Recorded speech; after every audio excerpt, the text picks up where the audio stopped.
All right, what a beautiful line this is. I really love the sound of this. He's doing this over night and day when it gets to the 2-5-1 to E flat major. So our first chord is F minor, and we're starting up on the 11th fret with our pinky, which interval wise would be the flatted 7th. And he goes right down an F minor 7 arpeggio. So I pick the E flat and then I pull off to C with my pointer finger. Then my middle finger goes to A flat, and my ring finger goes to F. And then from here, we're doing a straight chromatic. A chromatic from E flat all the way down to B flat. So the articulations I'm doing, I'm picking E flat, I'm sliding down to D. Then I pick the D flat with my pinky. I'm actually picking all the notes from this point on this string. Picking the D flat, pick the C with my ring finger, pick the B with my middle finger, and pick the B flat with my pointer finger. So I have. So it starts on the and of one. So it's like 1, 2, 3, 4, 1.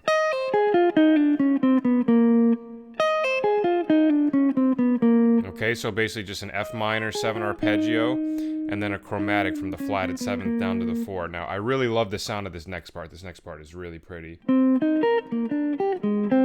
So basically, we're over the B flat 7 chord, and this actually kind of gives it more of a suspended sound at the very beginning. So we're doing our middle finger on C, pointer finger on E flat, pointer finger on E flat, that is. So ring finger on C, pointer finger on E flat, pinky on B flat. So if we look at that against B flat, it's actually the 9, the 11, and the root. So against B flat, let me see if I can get that as a chord.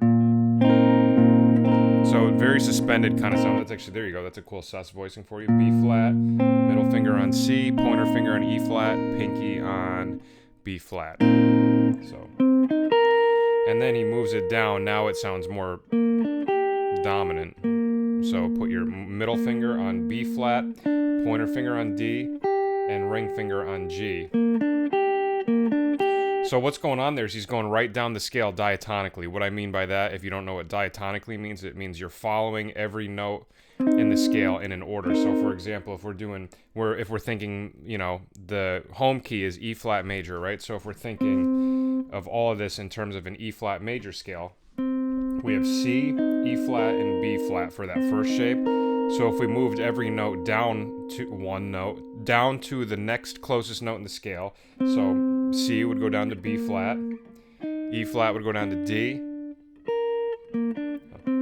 You know what? Ignore what I just said, I'm wrong, because it's almost like that, except the last note, instead of the B flat going down to A flat, goes down to G. But that's a beautiful sound. So over B flat, I mean, technically it still is going down diatonically. He's just, instead of going down one scale tone on the top note, he's going down 2. So there's 2 nice little, you can turn those into chords if you want. And then it goes down again.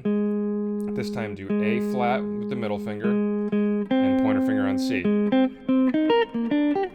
So that's our line for the B flat 7 chord. Really beautiful line. So far we have.